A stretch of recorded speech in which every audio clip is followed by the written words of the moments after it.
Indigital was born in one of the most remote places in Australia called Kakadu. There's a population of around 300 people across 52,000 hectares. It's massive. I was a park ranger for 21 years, and my role was to try and bring visitors into national parks and help them have a grounded experience of the very important cultural country they were coming to see. But the way national parks do that is to hammer a metal sign into a 60,000-year-old cultural place and then proceed to tell the story through a lens of an anthropologist or an archaeologist, with the focus being how old the site is. Now, as First People, time is circular for us. It's multidimensional. We're not particularly proud of how long we've been practicing our culture. It just is and has been since the beginning of time. So the stories that were being told on country were not the stories that First Nations wanted to tell. And in 2012, I saw augmented reality for the first time and imagined a world that we could put our phones up and have our elders appear in holographic format to tell the right story at the right time, at the right place, in the right language, and in the right season. So I set about building that, and in 2014 developed the first Indigenous augmented reality storytelling application and got to present that at the United Nations in New York, where hundreds of First Nations people saw AR for the first time and started asking me to develop their content for them. Now, it was $200,000 that I took out as a business loan to create the app, and it was costing $10,000 for 90 seconds of content.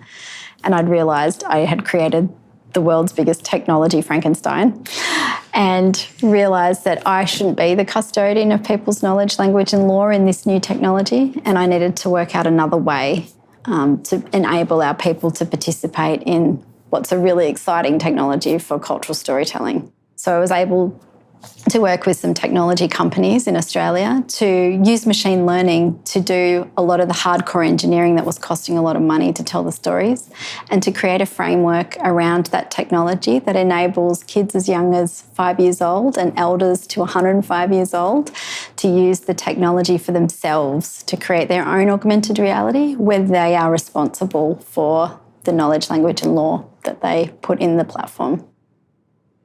In Australia, it's been particularly difficult to be a woman, to be a First Nations woman, and to be working in critical technologies.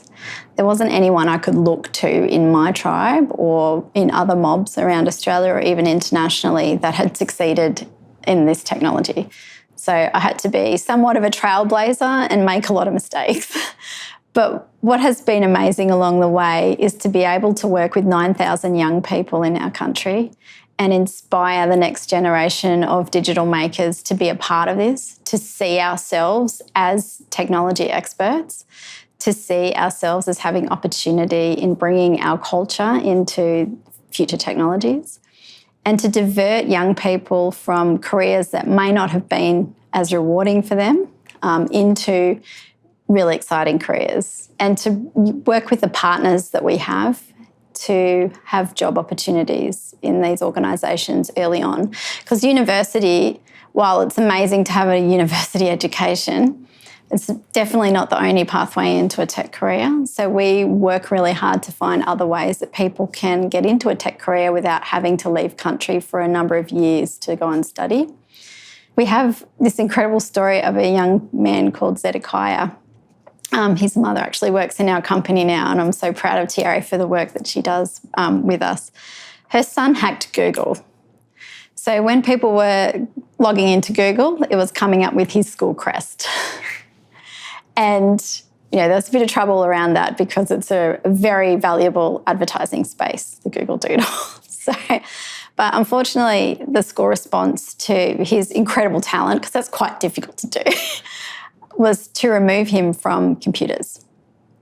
And his careers advisor was advising him that because he was interested in technology, that he should go and be a diesel mechanic out on the mines. So we were able to spend some time with Zed and his family and talk about, well, what do you want to do? You've obviously got this incredible skill.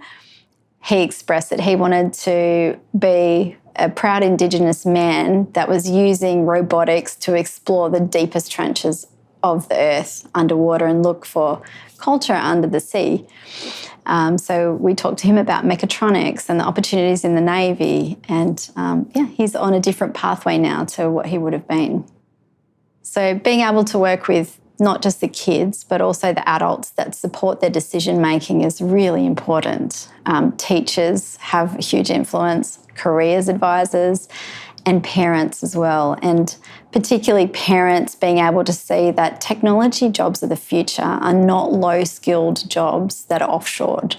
They're on country, they're high-paying. You can work from country, which means we can keep our families together. And they're flexible.